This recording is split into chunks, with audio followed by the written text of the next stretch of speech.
Good evening, everybody. Welcome to another edition of Face the Heels. My name is Ben Cornett, and there's my Twitter handle on the side at BennyBoy702. Tonight is episode 12, and we are doing something really unique here on this episode. um,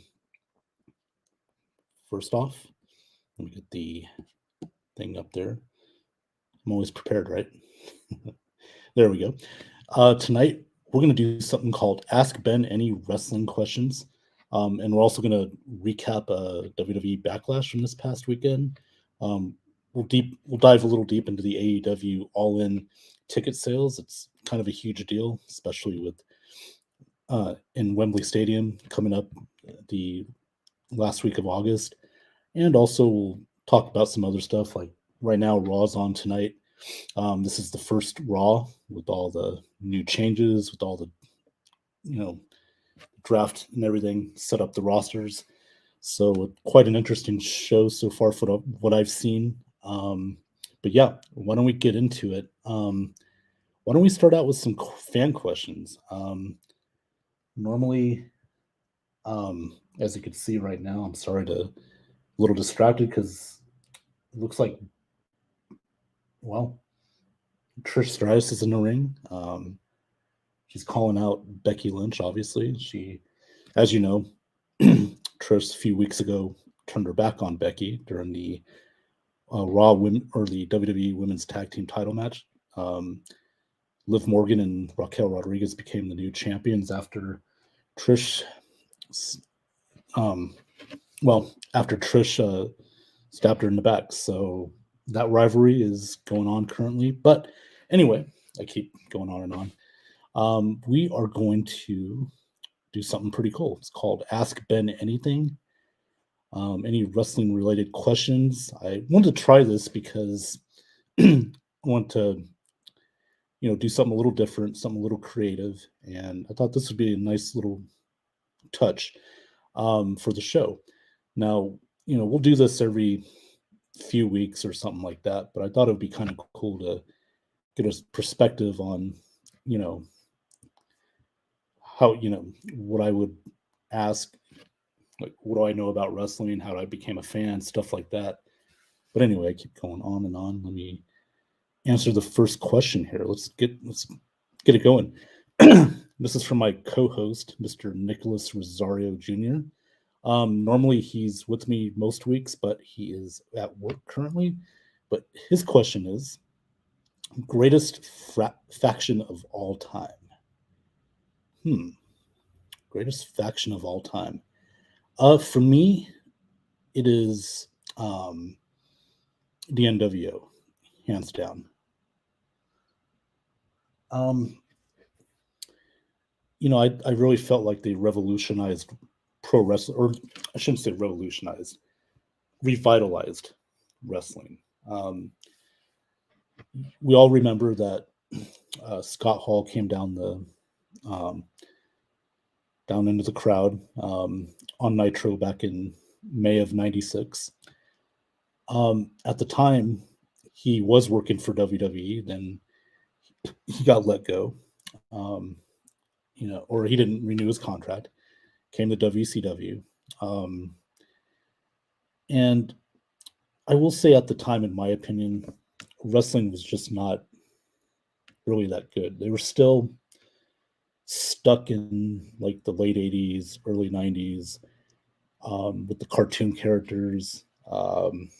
It at the time I was about 15, 16 years old, and I, how you like kind of grow out of things. I kind of did that as well, but I mean, I still liked wrestling, but I wasn't watching it as religiously as I was when I was a little kid. I just felt like wrestling was going downhill, and then all of a sudden, you see Scott Hall coming down the aisle, walks in the ring, and says, "Hey yo," and says, "You know who I am, but you don't know why I'm here." And to me, I always felt that was the day that revitalized pro wrestling because it was real. It was, you never seen somebody just from another company just come out of the crowd and interrupt the match and then cut a promo like that. And what was great about it was he didn't say he was Razor Ramon. Razor Ramon. He didn't say that. He just said he didn't say his name. And he played the character, but they didn't call him by his name, which I thought was another nice touch, creative touch by Bischoff. But yeah, to me, that started the whole NWO. And then you saw a few weeks later, Kevin Nash comes over, and then obviously Bash at the Beach. In a couple of months, it'll be the 27th anniversary of that show. It's probably one of the most famous turns in wrestling history. Hulk Hogan was the third man. And then it just kicked off. It just kicked off to new heights. And that's when my love of wrestling came back, because you just never know what was going to happen every week. This outsider group, eventually called themselves the New World Order. It was legit. And for years, we always knew we always known Hogan as a babyface. And he all of a sudden turned heel. And we never expected that, but he did. And he not only did it work, but it worked so well. It fit the faction, the NWO. And it was just a very unique group that, to me, revitalized wrestling. They brought it back to new heights. And you got to remember, they were beating WWE back then in the ratings with this group. And it forced WWE to start getting more creative, start stepping up to the plate. And competition's great, So it made both companies better. Now, there's other great factions, obviously, like the Horsemen, the Four Horsemen, the DX. And they were great, don't get me wrong. They were very good. I'll even put Evolution in there, like in the top 5 or 6, because Evolution, people will say, well, that's kind of a ripoff of the Horsemen, but I don't think so. I mean, it was Hunter, Ric Flair. You had Ric Flair represent the past, you had Hunter represent the present, and then you had Batista and Randy Orton represent the future. So to me, that was kind of like, before the Bloodline, that was kind of like the last great faction they had in wrestling. The Bloodline, I got to put in the top 5 or 6 as well. I mean, for this generation. But as far as all time greatest faction, it's got to go NWO for me, just because they brought wrestling back and they made it fun again. They took it to new heights. They put more reality base into wrestling. With the backstage stuff, just every week you would see NWO shirts. I mean, it was just, it was like rock. It was like, if I'm going to compare it to music groups, I would say they were like, I think Kevin Nash said they were like Zeppelin or something. They weren't like the Beatles, but they were Led Zeppelin. And, every week you just wanted to see them. They were so good. They were such such hated heels that they were cool heels. And I don't know. To me, that felt like, that's what did it for me. Like, okay, wrestling's back. It's fun again. And that's why I say they're the greatest faction of all time, because of that. They revitalized the business and made a lot of money. And to this day, you still talk about NWO. You still talk about the late, great Scott Hall, Kevin Nash, the Outsiders, Hogan, X-Pac, or back then he was 6. It was just incredible times. And, it was my favorite part of pro wrestling was the NWO and the Attitude Era. So, yep, that's my greatest faction of all time, the NWO. Let's get to the next question here. This comes from Alex Loosemore. Alex, thanks for this question. Who is your favorite wrestler? I don't know if I have like a favorite, like a heavy favorite, but one of them is obviously Bret Hart, Hart Family Dudley. Um, I also like Shawn Michaels. I was Macho Man fan. Hulk Hogan got me into wrestling, obviously in the early '80s. Um, yeah, I mean, The Rock, obviously. Um, Stone Cold. I loved Ric Flair. Um, as far as a favorite, I would the one I enjoyed the most, I think, because he's such a unique character, was the Macho Man Randy Savage. Ooh, yeah, Macho Man. Last name Man, first name Macho. That's a terrible impersonation. I'm sorry, but yeah, I was a huge Macho Man fan. When he was Macho King, he had Sensational Sherry with him, and he had Miss Elizabeth. I mean, then he went to WCW, did good there. He's NWO Macho Man, and then in '99, I believe he came back. He had Gorgeous George, Medusa, and then uh, I forget her name, but she became Molly Holly in WWE. So yeah, I mean, Macho Man is just a very unique character. I always just because he wasn't the biggest guy, but his personality was a lot bigger than his size, and he was just over the top. I mean, with his outfits, his demeanor, and his wrestling skill, it was just incredible. I I would have to say the most enjoyable wrestler, maybe not favorite because there's so many favorites I have, but I would say Macho Man's near the top of that list. So thanks, Alex. Good question there. Let's go to the next question here. Um, Alex Loosemore again. He says, "Who would be on your Mount Rushmore of wrestling? Any company, any era." Ooh, boy, Alex, we that question gets thrown around so many times. Everybody has a different Mount Rushmore. I base my Mount Rushmore on several different things. How you did you make money for the company, not just for yourself, but for the company? Were you a dominant performer in that era, and your character? You know, how many shirts, merchandise did you sell? And to me, if I had to pick a four right now, here's what my four would be. Obviously, Hulk Hogan, because he brought wrestling to mainstream. You know, with the whole MTV thing, the rock and wrestling. To me, Hulk's got to be on that list. Um, Another guy I would say I would put on the Mount Rushmore, I would say it'd be Stone Cold Steve Austin because to me, Austin, his character, his demeanor fit the Attitude Era, and it's kind of like the NWO. He revitalized the business by you know that famous promo, King of the Ring. Like talk about your Psalms, talk about your John 3:16.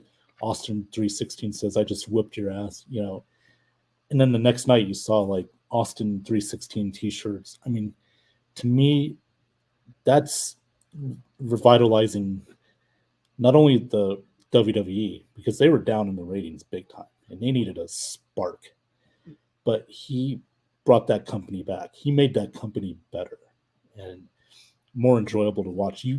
He was the reason why you started going back and watching WWE again because of Austin's, just his over the top character that and his war with, Mr. McMahon, that, boss versus employee storyline was just incredible. To me, that turned their fortunes around in WWE. Going back ahead, with WCW and the ratings, yeah. So Austin has to be on that Mount Rushmore. I mean, he made so much money for that company. It's incredible. So that's Hogan, Austin. There's two more.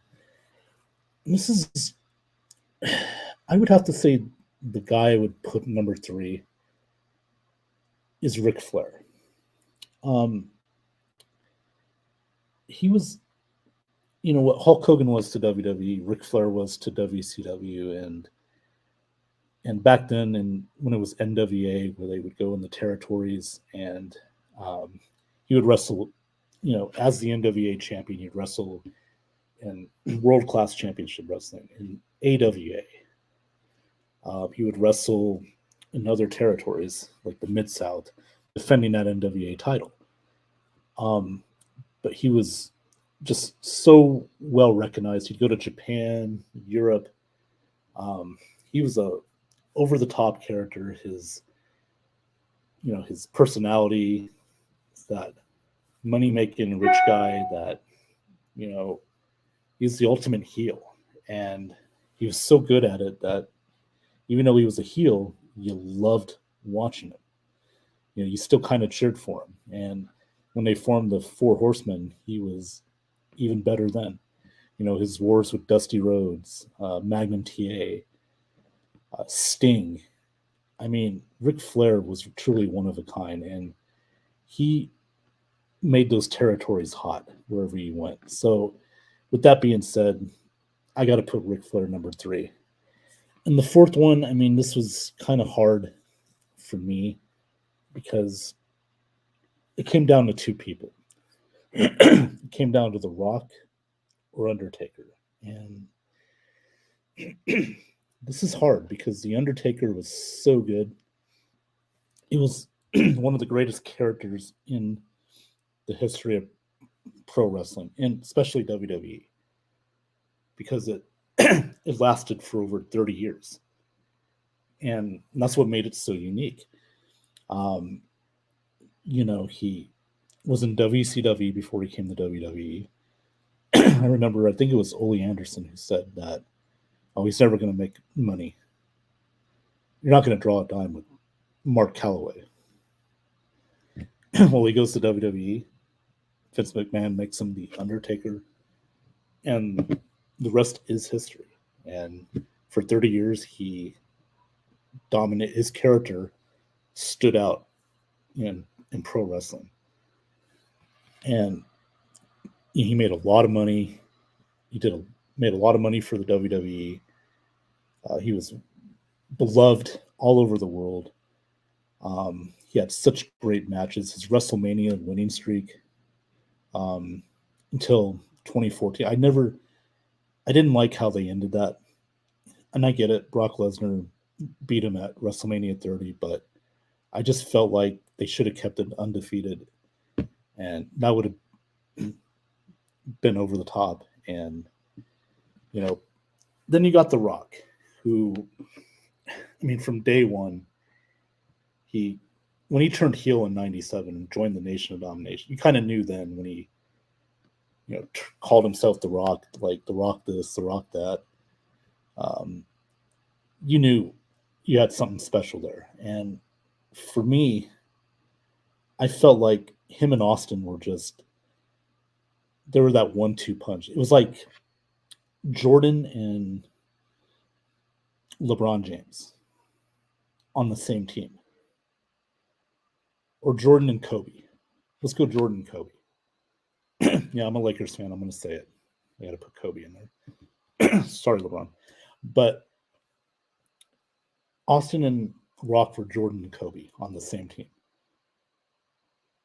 If you'd have put either one of those guys in WCW, they'd have been, the top star there, and they would have just made just as much money for that company as the other guy would with the other company. So, to me, especially when Austin was out for like a year back in 2000 with an injury, The Rock kind of carried that company, and they even made more money. So, to me, it's tough, man. The Rock, Undertaker, who do you put at that fourth? For me, I just feel like with the longevity, and I love The Rock, I kind of have to put the Undertaker ahead of The Rock just by a little bit.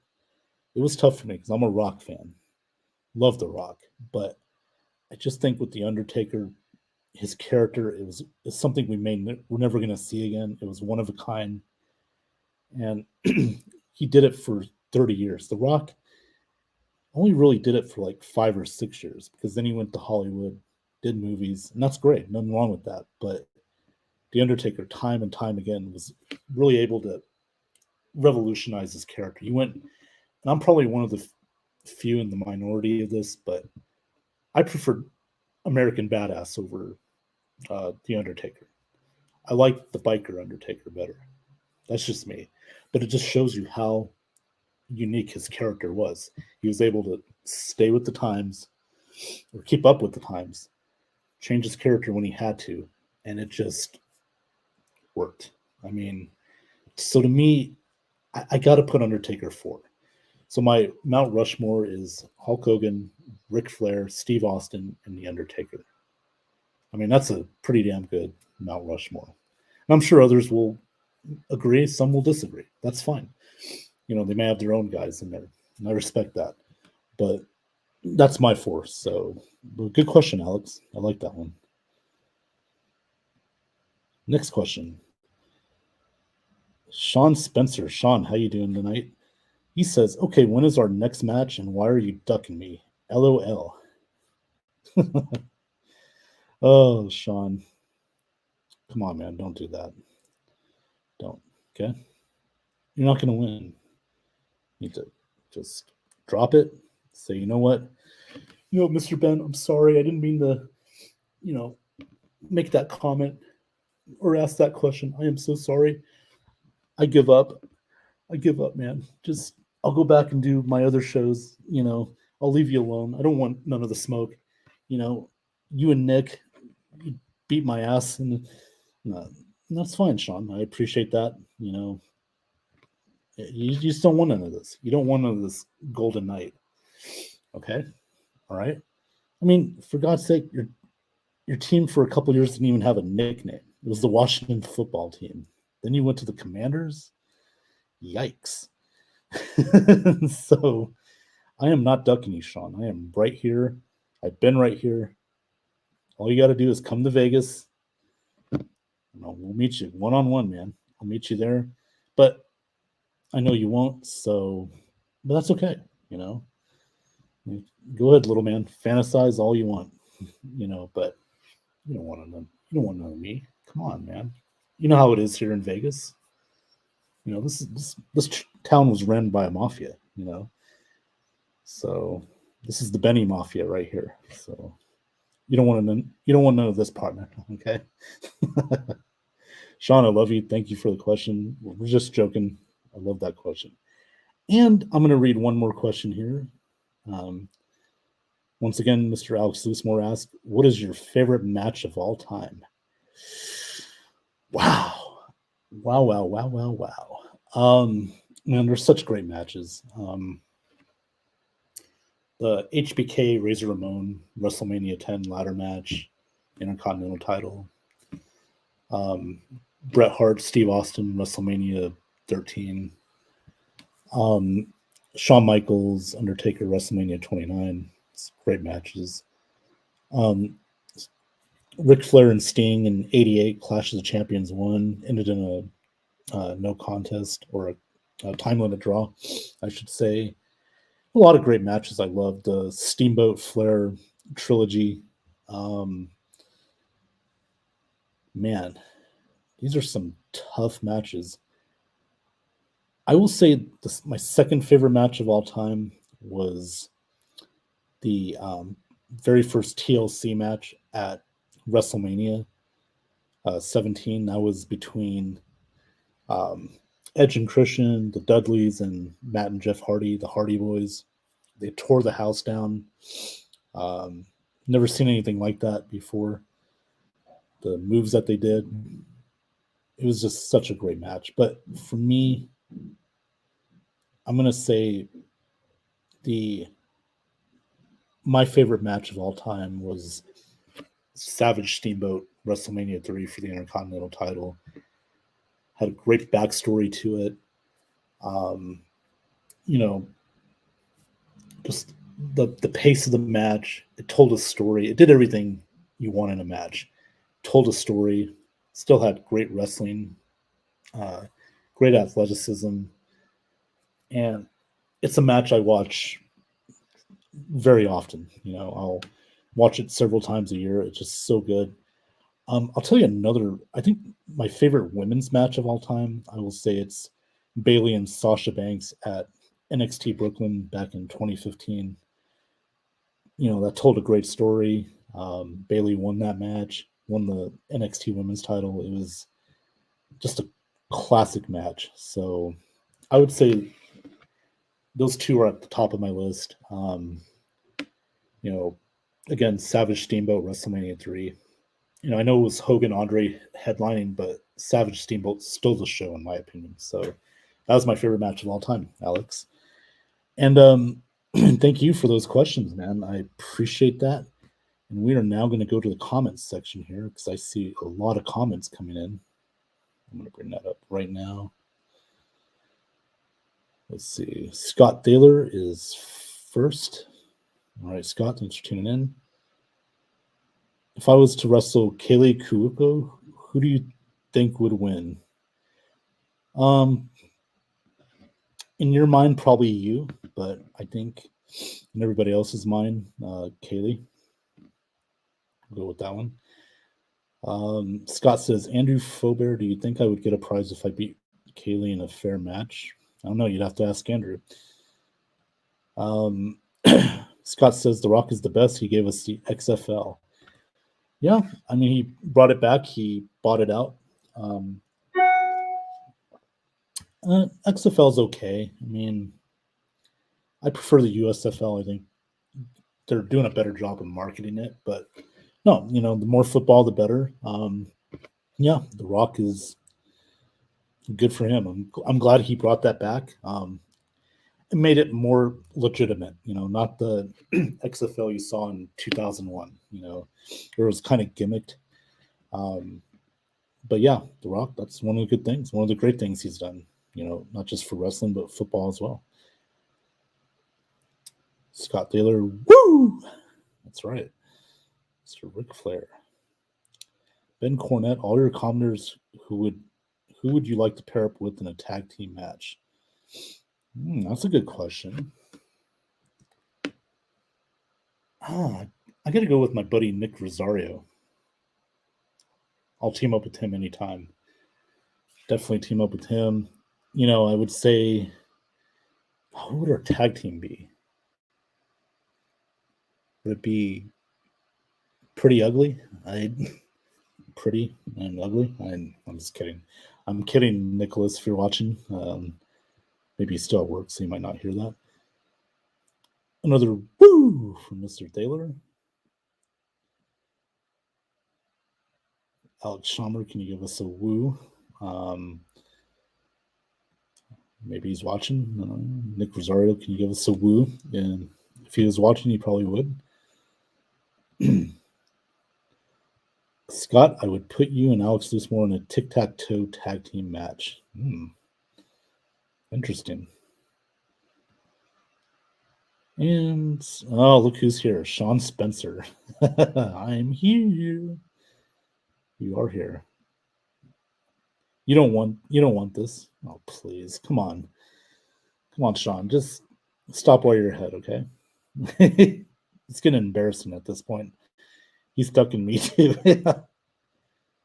Yeah, he's stuck in for everybody. I'm coming for you, Ben. Yeah.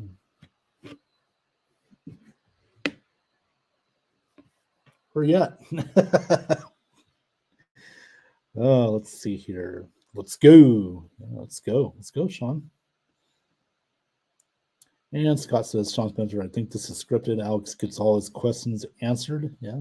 Well, I answered your question too, Scott. So it's not scripted, okay? Alrighty. Good. Scott, Ben used to watch Lady Mud Wrestling. Yeah. Dude, what's wrong with that? I love Lady Mud Wrestling. All right. So those are the comments so far. Thanks, guys, for commenting on this on the show here. We're a little over 30 minutes into the show already. Man, time flies fast. All right. So here's what we're going to do. We're going to recap real quick of Backlash, what I thought of it. Thought it was a good show. very entertaining. The Bad Bunny Damian Priest match was a lot of fun to watch. I'll tell you, Bad Bunny, I really like him. Um, there's some celebrities that you know go there, collect a paycheck, WWE, and that's fine. But guys like Bad Bunny, Logan Paul, they love doing this, and that's why I respect them. You know, I respect celebrities who put the time and effort into making the matches look good, um, showing that respect to the wrestling business, and it shows in the matches. Bad Bunny really kicked ass out there Saturday night. He made everything look good, and so did Damian Priest. You got to give that guy credit. Him and Bad Bunny, good chemistry. They just put on a great show for us, and I liked all the little stuff that came along with it, with the Judgment Day interfering, and the LWO came out. We had the return of Carlito. Um, I mean, it was just a very fun match, and yeah, it was in Puerto Rico, and yeah, they did it to for the Puerto Rican crowd, but I thought it was great. You know, again, as long as you entertain me, I'm gonna enjoy it. I thought they did a great job of entertaining me, and that was a fun match. Zelina Vega, she fought in front of her home crowd. I thought that was really cool.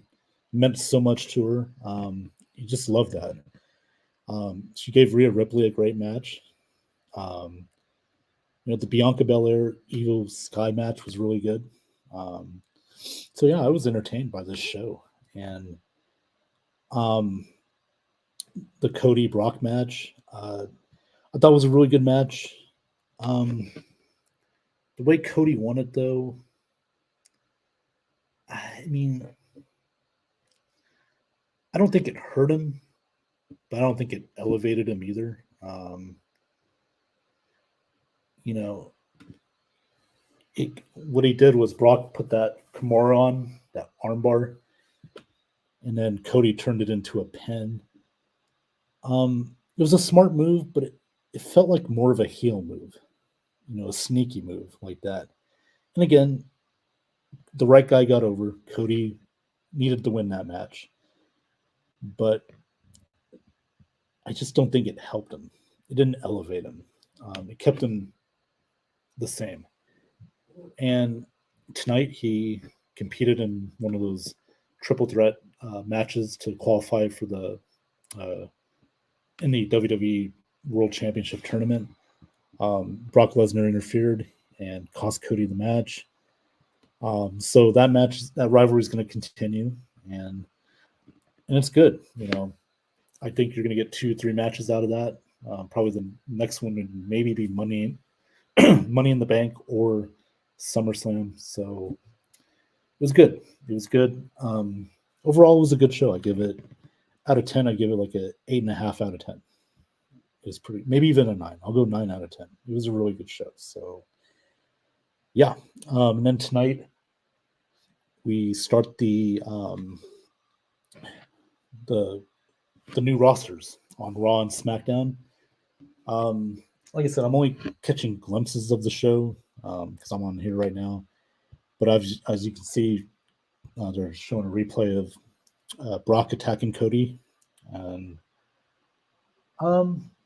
yeah, so far it's a decent show.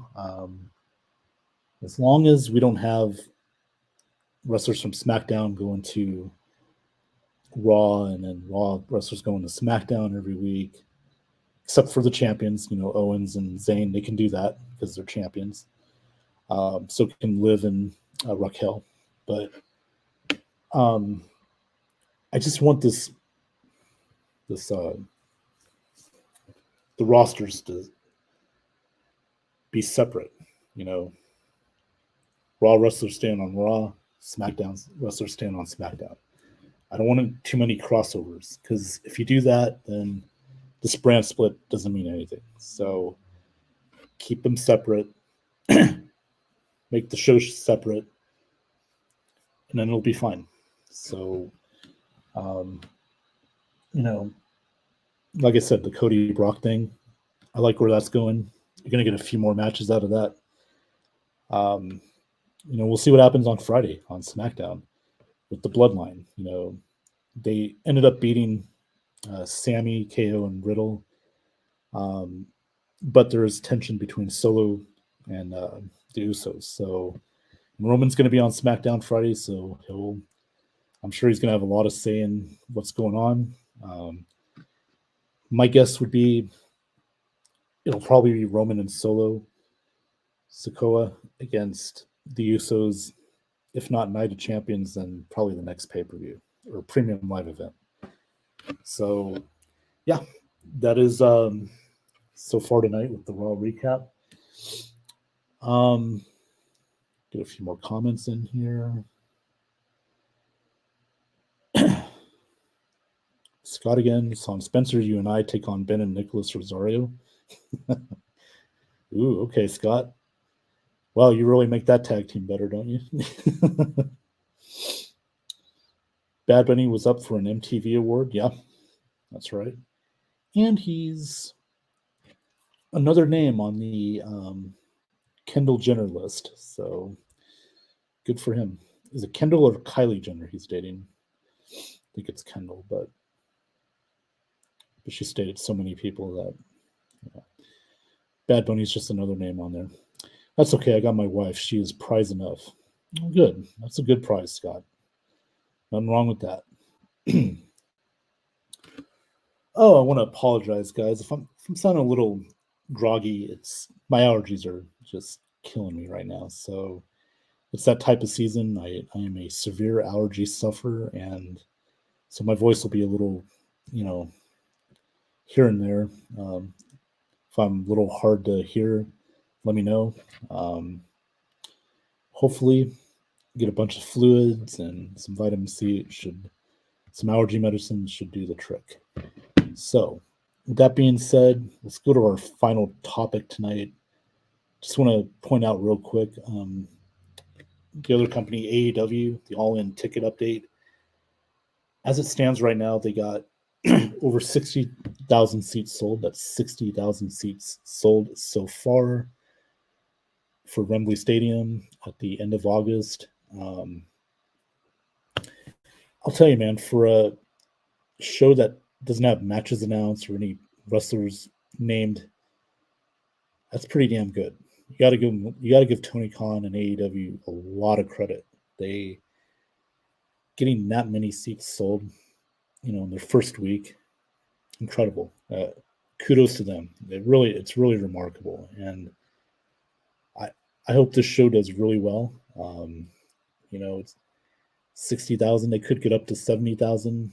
I'm going to go around at the most maybe 70,000. But still, that's remarkable for a company that's going over to England for the first time. Man, that is incredible. The English fan base is incredible. The English wrestling fan base, they love their wrestling, and I knew they would sell a lot of tickets, but 60,000 in their first week, that's pretty remarkable. And right now AEW's they're okay. I mean, the product's okay. They got their pay-per-view out here in Vegas coming up, Double or Nothing. Will I be going to that one? I don't know. I might not. I probably won't. But I did go last year. It was a lot of fun. But at the time last year, AEW was pretty hot. You had CM Punk. MJF was getting better. Adam Cole was good. The Jericho Appreciation Society, the Blackpool Combat Club. They had a lot of good wrestlers that were hot last year. And this year, I mean, they're starting to get a little better, but, recently, but it's just, I don't know. I don't know if it's worth me going there to watch that show. I'll probably watch it on TV. As it stands right now, I think there's still over 3,000 seats available at the T-Mobile Arena. So kind of surprising since we're a few weeks away from this show, and tickets went on sale at the end of March, I believe. So they've had over a month to try and sell this out, and they haven't yet. But it also could be, you know, a lot of things. Prices are going up, inflation. People might not be able to afford to, get a ticket. So, you know, money's tight for me these days. So, um, yeah, that could be another reason. And so maybe it's not so much the lack of fan interest, but it could be inflation. It could be people have putting money toward more important priorities right now. So we'll see how they do. Hopefully AEW can sell out Double or Nothing or get close to that. But we'll see. But the AEW All In show selling 60,000 so far, incredible. And I'm happy for them. It's in a different market now, somewhere they've never been before. They haven't been overseas before. They've only been to Canada. So this is very remarkable. I'm happy for them. Let's hope that this goes well. How do you get allergies in the desert? Well, Scott, we have you can get allergies anywhere. I have a pollen tree, and there's like a pollen bush like right near my house, and when I walk my dog, I can breathe into that. So yeah, that's how I can get it.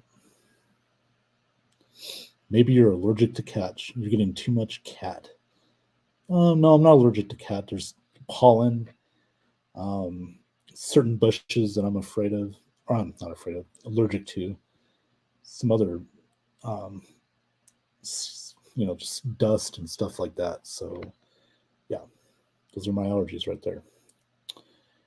Well, with that being said, everybody, I'm going to go ahead and wrap this one up tonight before I start losing my voice a little bit more. But I want to thank everybody for coming in tonight, tuning in. I want to thank Alex, Nick, Sean for all the questions tonight. Really good questions. This is a lot of fun. Hopefully next week I will have a guest on. I will have Nick Rosario come on next week. Tonight he's working, so he is a vendor at the Wrigley Field, so they have a game going on currently, so that's where he's at. But hopefully we can get him back on here next week. And in a few weeks, I will probably do a special Face the Heels during Saturday morning before the Night of Champions. I'm going to try and do a show there, like a kind of a pre-show before the actual wrestling show comes on. So we'll try and do that. But with that being said, I want to thank everybody for coming on tonight, watching Face the Heels episode 12. We will be back again next week here, 10 p.m. Eastern, 7 p.m. Pacific, for another episode. It will be episode 13. So everybody, just want to thank you very much. And more importantly, before I go, I want everybody to please, if you can, like and share this show. That would really, really be helpful, and I would greatly appreciate that. My social media handles are above my head right there. At Twitter at BennyBoy702. On my YouTube channel, it's Ben Cornett 9015, and on Facebook, it is the Ben Zone Facebook group. So again, like and share. That would really help me out and grow this platform, one of the many platforms that I have. So that would be greatly appreciated. All right, everybody, have a good rest of the week, and I will see you next week here on Face the Heels. Take care.